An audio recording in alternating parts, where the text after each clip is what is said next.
ಮಾಡ್ತೀವಿ, ಯಾರು ತಪ್ಪಿಸ್ಕೋಬಾರ್ದು. ನೀವು ನಾನು ಹೊರಗೆ ಹಾಕಿದ್ರೆ ಚಿಂತಿಲ್ಲ, ಟೋಲಿಂಗ್ ವಿಷಯ ತೀರ್ಮಾನ ಆಗುವವರೆಗೂ ನಾನು ಇಲ್ಲೇನು ಎದ್ದು ಹೇಳೋದು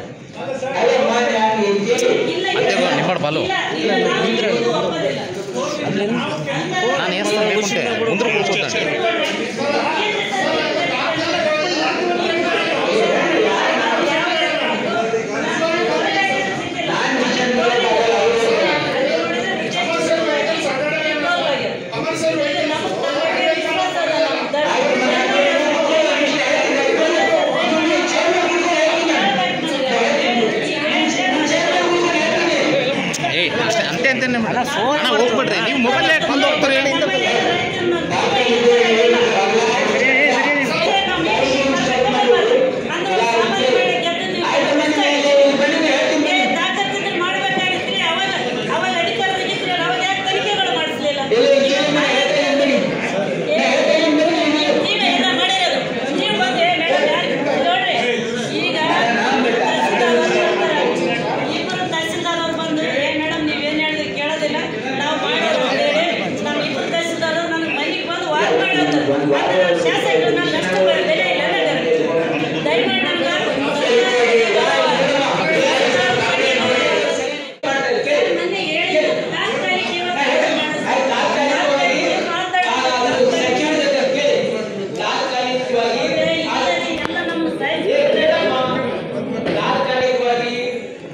ಮಂತ್ರಿಗಳ ಜೊತೆ ಚರ್ಚೆ ಮಾಡುವವರೆಗೆ ಅದು ಸ್ಥಗಿತ ಮಾಡ್ತಾರೆ.